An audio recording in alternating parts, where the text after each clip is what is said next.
तो ये कहानी है उस टाइम की जब इंसान कबीलों में रहा करते थे, शिकार पर ही अपना गुजारा करते थे और सोच बहुत ही लिमिटेड थी। तो ये कहानी भी ऐसे ही एक कबीले की है। उस कबीले को यगाल कहा जाता है। वो दूर बर्फीले पहाड़ों में रहते हैं और वो साल में एक बार ही शिकार करते हैं। ये एक शिकारी कबीला था। यगाल कबीला मैमथ्स का शिकार करता था। ये बहुत ही बड़े एलिफेंट्स होते हैं जो कि अब एक्सटिंक्ट हो चुके हैं, लेकिन अब ये जंगली हाथी बहुत देर से आते हैं, मतलब कि शिकार के सीजन पर नहीं आते थे और कभी कभी तो आते ही नहीं। और इस वजह से उस पूरे कबीले को भूख का सामना करना पड़ता है, क्योंकि यही एक सोर्स था उनके लिए। बाकी वहाँ पर खेती बाड़ी इस तरह की चीजें नहीं थी और इस सिचुएशन को लेकर सभी लोग परेशान होते हैं। इस कबीले में एक औरत रहती है जिसको सब बड़ी माँ कहते हैं और बड़ी माँ स्पिरिट से बातें कर सकती है। वो अपने एंसेस्टर से पूछती है कि इसका हल कैसे निकलेगा, क्योंकि कबीले वालों को यही लगता है कि उनके एंसेस्टर्स, उनके पूर्वज, वो उन्हें हमेशा गाइड करते हैं। खैर, वो बूढ़ी औरत कई बार अपने एंसेस्टर्स से बात करने की कोशिश करती है कि वो उन्हें कोई रास्ता दिखाएं, मगर वो उसमें कामयाब नहीं हुई। मगर फिर एक रात उन्हें इसका जवाब मिल गया। दरअसल इनके लोगों को जंगल में एक लड़की मिलती है जो अपनी माँ की लाश से लिपटी हुई थी और वो उस लड़की को पकड़कर बड़ी माँ के पास लाते हैं। बड़ी माँ उस लड़की को देखकर कहती है कि ये हमें उन 4 पाँव वाले मॉन्स्टर्स के बारे में आगाह करने आई है और वो हमारी दुनिया उजाड़ देंगे, सब तबाह कर देंगे। उनका मतलब कबीले से था। एक तरह से ये प्रेडिक्शन थी उनके लिए, और वो तब होगा जब हम अपने आखिरी शिकार पर जाएंगे। लेकिन तुम सब फिक्र मत करो, क्योंकि तब एक वॉरियर का जन्म होगा और ये लड़की उसकी बीवी बनेगी और ये दोनों यगाल के लोगों को एक दुनिया, एक नई दुनिया देंगे, एक बेहतर दुनिया और एक बेहतर जिंदगी, जहाँ पर यगालों के लोगों को कभी भी भूख का सामना नहीं करना पड़ेगा। इस लड़की का नाम एवलेट होता है और इसके नाम का मतलब है नई जिंदगी। और इस कबीले में एक लड़का होता है सेम एवलेट की एज का, उसका नाम डिले होता है और शुरू से ही वो एवलेट को पसंद करता है। उसे एवलेट से प्यार हो जाता है। अब यहाँ पर डिले के फादर के पास एक भाला होता है। ये भाला व्हाइट स्पेयर कहलाता है और ये उसी इंसान को मिलता है जो कि कबीले में काबिल शिकारी होता है, एक तरह से सब शिकारियों का लीडर। तो डिले के फादर वही थे। दरअसल वो शिकार की शुरुआत सबसे पहले करते थे और वो एक फैसला करते हैं कि वो एक सफर पर जाएंगे। वो कहते हैं कि हम आखिरी शिकार का इंतजार नहीं कर सकते। डिले के फादर बहुत ही रिस्पॉन्सिबल इंसान थे। वो अपने कबीले के लिए कुछ करना चाहते थे ताकि कि वो जिंदा रहें, और अपने दोस्त को अपनी वो सारी ये बात बताते हैं। और वो अपने दोस्त टिक से ये वादा लेते हैं कि वो इस सब के बारे में किसी को नहीं बताएगा कि वो आखिर कहाँ गए हैं। और फिर वो अपना भाला उन्हें देकर वहाँ से चले जाते हैं। उनके वहाँ से जाने के बाद सब डिले को बहुत तंग करते हैं। वो उसे कहते हैं कि तुम्हारे फादर यहाँ से भाग गए। दरअसल सबको ये लगता है कि उसके फादर फ्यूचर के बारे में सुनकर डर गए और वहाँ से भाग गए हैं, लेकिन सच नहीं होता। वो किसी और मकसद से ही गए थे। मगर इस बात से डिले के लिए बहुत ही मुश्किलें आ जाती हैं। सब उसके फादर को बुज़दिल कहते हैं।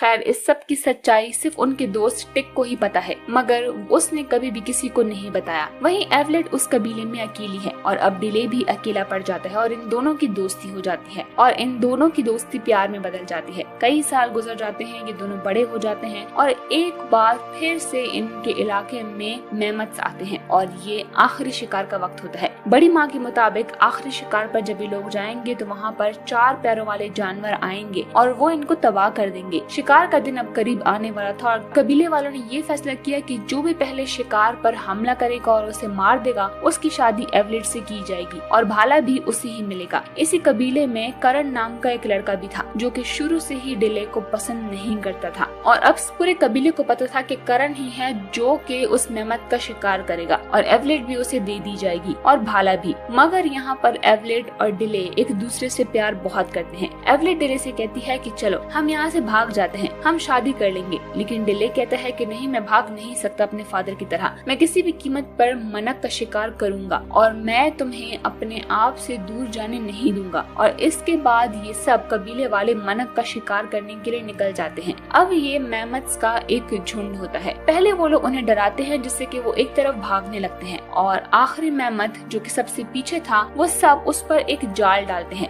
मनक वहाँ से भागने लगता है, लेकिन उसके जिस्म पर जाल अभी भी फंसा हुआ था। अब ये सारे लोग उस जाल को पकड़ लेते हैं और मनक भाग रहा होता है। मगर फिर एक एक करके ये सारे लोग जाल को छोड़ छोड़ते जा रहे थे, लेकिन डिले का हाथ उसमें फंस जाता है और हाथी उसे अपने साथ घसीटता हुआ ले जाता है और ये जगह पहुंचने के बाद वो हाथी डिले पर हमला कर देता है। अब सबको तो यही लग रहा था कि डिले ने उस जाल को नहीं छोड़ा, मगर हकीकत ये थी कि उसका हाथ उसमें फंस गया था। एक पॉइंट ऐसा आता है जहाँ पर वो मनक डिले पर हमला करता है, लेकिन डिले किसी तरह से उस हाथी को भाला मार देता है, लेकिन उस हाथी को कुछ नहीं होता और वो दोबारा उस पर हमला करता है। तभी डिले को एक और भाला मिलता है। वो भाला पत्थरों में फंसा हुआ था। हाथी उस पर गिर जाता है और इस तरह से उस बड़े से हाथी का खात्मा हो जाता है। तभी वहाँ सारे कबीले वाले आ जाते हैं और वो देखते हैं कि डिले ने हाथी को मार डाला है और ये देखने के बाद वो सब बहुत ही खुश होते हैं। वो कहते हैं कि तुमने अकेले ही इतने बड़े मनक को मार डाला। वो डिले को भाला और उसके होने वाली बीवी यानी कि एवलेट को दे देते हैं, लेकिन डिले को अंदर ही अंदर एक बात परेशान करी थी। वो जानता है कि उसने मनक को नहीं मारा क्योंकि जाल उसने भी छोड़ दिया था, उसका हाथ सिर्फ जाल में फंस गया था, इसीलिए वो भाला वापस कर देता है और वो एवलेट को कहता है कि मैंने मनक को नहीं मारा, बल्कि वो अपने आप ही मेरे भाले पर आ गिरा था, इसीलिए मैंने भाले को छोड़ दिया है। और भाले को छोड़ने का मतलब था एवलेट को छोड़ना, क्योंकि एवलेट उसे ही मिलेगी जिसने कि मनक का शिकार किया हो, और अब क्योंकि उसने मनक का शिकार नहीं किया तो एवलेट उसे नहीं मिल सकती। यहाँ पर एवलेट उससे नाराज हो जाती है और डिले को कुछ भी समझ में नहीं आ रहा था कि वो क्या करे। हालांकि ये दोनों एक दूसरे से बहुत प्यार करते हैं, लेकिन ये सब अपने रिवाजों से बंधे हुए हैं। उसी रात को इनके कबीले पर कुछ लोग जो के घोड़ों पर आए थे इन पर हमला कर देते हैं और इनके कबीले की बहुत सारी औरतों और मर्दों को बंदी बनाकर ले जाते हैं और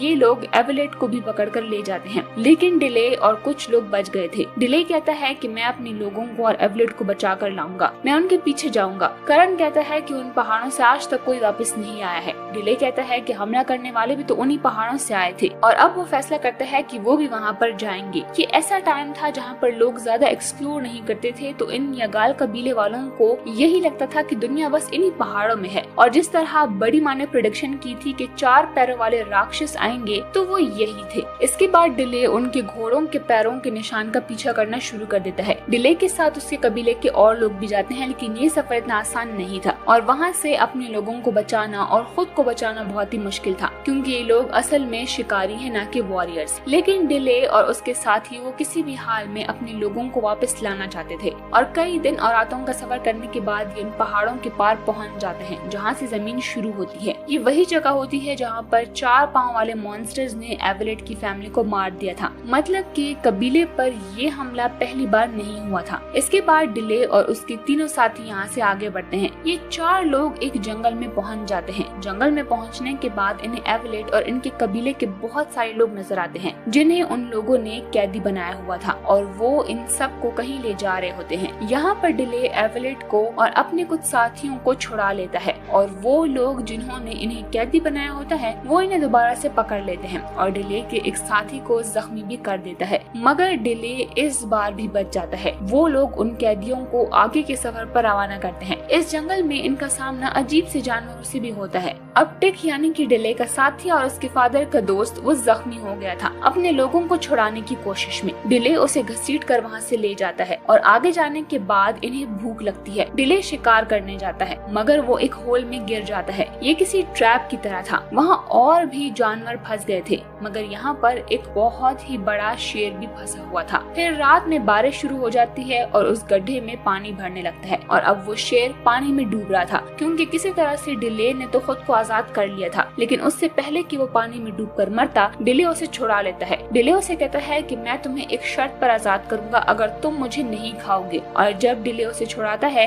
तो वो उसे ना खाकर वहाँ से भाग जाता है और डिले भी वहाँ से बाहर आ जाता है और इसके बाद वो टिक के पास आता है, लेकिन अब वो भी ठीक हो चुका है और उसका साथी उसे कहता है कि रात को मैंने यहाँ पर चीखों की आवाजें सुनी थी और ये लोग उसी तरफ चल पड़ते हैं। वहाँ जाकर ये लोग देखते हैं कि एक गांव पर किसी ने हमला कर दिया है और जब वो वहाँ पर देखने जाते हैं तब उन्हें वहाँ पर बहुत सारे जंगली लोग नजर आते हैं और वो उन पर हमला करने ही वाले थे, इन्हें मारने वाले थे कि तभी वहाँ पर वो शेर जिसे कि डिले ने बचाया था वो वहाँ पर आ जाता है और उस शेर को देखकर वो सारे लोग डर जाते हैं। और जब वो शेर डिले की तरफ बढ़ने लगता है तो वो उसे कहता है कि तुमने मुझे पहचाना नहीं, मैं वही हूँ जिसने तुम्हारी जान बचाई थी। ये सुनकर वो शेर वहाँ से चला जाता है। इसके बाद वो कबीले वाले जो कुछ टाइम पहले इन्हें मारने वाले थे वो अब इन्हें अपने साथ अंदर ले जाते हैं और इन्हें खाना खिलाते हैं। डिले उनसे पूछता है कि तुम्हें हमारी जबान कैसे आती है, तो डिले को वो बताते हैं कि काफी साल पहले यहाँ एक आदमी आया था जो कि जमीन जमीन की तलाश में था और उसने हमें तुम्हारी जबान सिखाई है। और ये लोग जिसकी बात कर रहे होते हैं वो असल में डिले के फादर होते हैं। डिले उनसे पूछता है कि वो अब कहाँ है, तो वो कहते हैं कि अब उसे मॉन्स्टर की स्पिरिट अपने साथ ले गई है,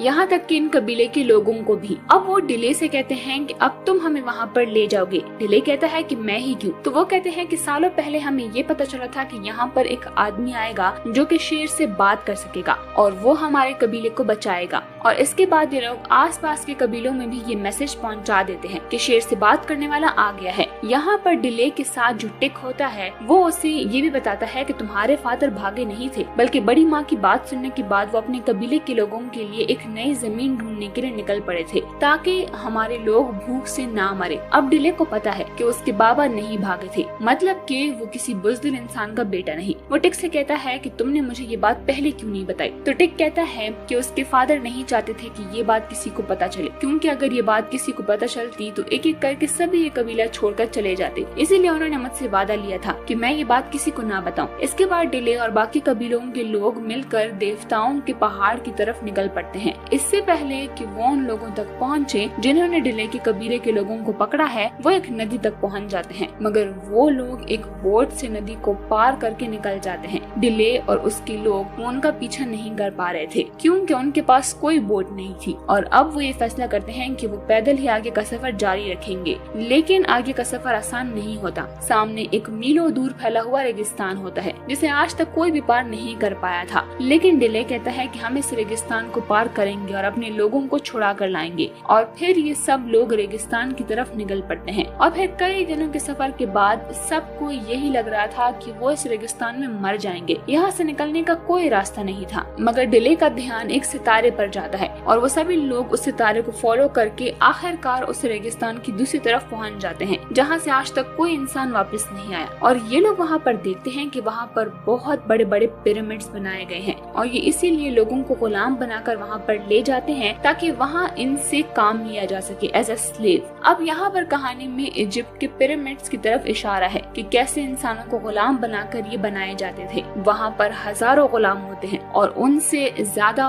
वो लोग जो वहाँ पर काम कर रहे होते हैं। और वहाँ पर उनका एक देवता भी होता है जिसे कि वो अपना गॉड मानते हैं और उनकी पूजा करते हैं। और ये पिरामिड्स भी उसी के लिए बनाए जा रहे थे। इन लोगों का मानना था कि ये देवता असल में आसमान से आए हैं। कुछ लोग कहते हैं कि जब समंदर पार इनकी जमीन डूब गई तो ये लोग वहाँ से उड़कर यहाँ पर आए हैं। और जो इन सब लोगों का सबसे बड़ा राजा होता है वो कभी भी इनके सामने नहीं आता, वो हमेशा पर्दों के पीछे छुपा रहता है। बस वो अपने लोगों को हुक्म देता है कि इन गुलामों से जल्द काम करवाओ ताकि कि इनके बड़े बड़े पिरामिड्स जल्द से जल्द तैयार हो सकें। वहाँ पहुँचने के बाद डिले और उस कबीले का सरदार जो डिले का साथ देने आए थे वो गुलामों के कैंप में पहुँच जाते हैं। वहाँ उनके सामने एक आदमी को लाया जाता है जो बिल्कुल देख नहीं पाता, वो अंधा था। इस अंधे आदमी की कहानी ये है कि पहले ये देवताओं के साथ ही होता था, मतलब यहाँ के जो रूलर्स हैं वो खुद को देवता कहते हैं, मगर फिर इससे कोई गलती हो गई और इन गुलामों ने इसे अपने साथ रखा है। वो डिले को बताता है कि पहले ये 3 देवता थे लेकिन अब 2 मर चुके हैं और सिर्फ एक ही बचा है। डिले इनसे पूछता है कि इन्हें मारने का कोई तरीका तो होगा। तो वो आदमी कहता है कि देवता डरते हैं उस इंसान से जिसके जिस्म पर आसमान का एक निशान बना होगा और उस निशान को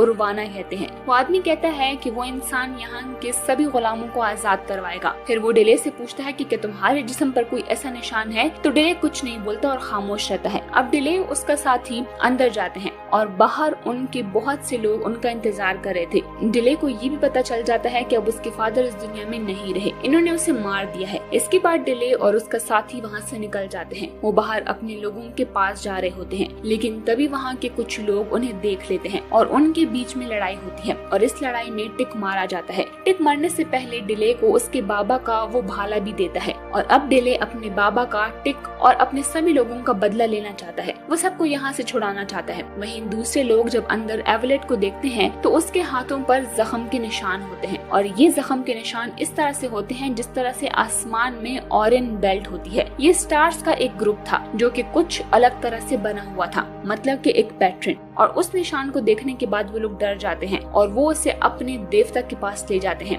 यहाँ पर असल में इन लोगों की एक प्रेडिक्शन थी कि इन लोगों का राजा एक ऐसा आदमी ही खत्म करेगा जिसके जिस्म पर ये निशान होंगे, और वो डिले पर तो नहीं थे मगर एवलेट पर थे। अब वहाँ के देवता को उसके आदमी बताते हैं कि उसके पीछे एक शिकारी आया है। तो देवता कहता है कि आखिर शिकारी आ गया। डिले उन सबको कहता है कि कल सुबह होने पर वो सब अपने लोगों के साथ शामिल हो जाएंगे जो लोग वहाँ पर मजदूर हैं, और वो लोग ऐसा ही करते हैं। और फिर वो उन्हें बोलते हैं कि हमें इनके खिलाफ जंग लड़नी है, इनके खिलाफ हमें खड़ा होना पड़ेगा। और वो लोग जंग का ऐलान कर देते हैं और वहाँ पर जो बड़े बड़े मनक होते हैं वो उन्हें उकसाते हैं और वो भागना शुरू कर देते हैं, जिससे वहाँ पर चारों तरफ अफरा तफरी मच जाती है। वहीं देवता कहता है कि एवलेट को बाहर ले जाओ, और अगर फिर भी गुलाम आगे बढ़े तो एवलेट को मार दें, और वो लोग ऐसा ही करते हैं। डिले और उसके लोग एवलेट को देखकर रुक जाते हैं। तभी वहाँ पर देवता आता है और देवता के आते ही सभी लोग झुक जाते हैं। दरअसल हमेशा से ऐसा होता है, जब भी देवता बाहर आता है सबके सब जमीन पर झुक जाते हैं। उस झूठे देवता ने लोगों को इस हद तक डरा रखा है जैसे सच में वो कोई देवता हो। और अब देवता का आदमी ऐलान करता है कि जो भी शिकारी इसे लेने आए हैं वो इसे लेकर पहाड़ों में वापस चला जाए, हम उसे कुछ नहीं कहेंगे। दरअसल वैसा इसलिए कह रहे थे क्योंकि उनके मुताबिक जिस किसी के जिस्म पर आसमान के सितारों के निशान होंगे वो इस किंगडम का खात्मा कर देगा, और वो निशान एवलेट के जिस्म पर होता है, इसीलिए वो उन्हें वहाँ से जाने को कहते हैं। डिले कहता है कि ठीक है मैं यहाँ से चला जाऊंगा, लेकिन मेरे साथियों का क्या होगा? तो वो जवाब में कहते हैं कि वो यही हमारे गुलाम बनकर रहेंगे। इसीलिए डिले जाने से मना कर देता है, और इसके बाद वो भाले को देवता की तरफ जोर से फेंकता है और वो भाला देवता के आर पार हो जाता है और वो मारा जाता है।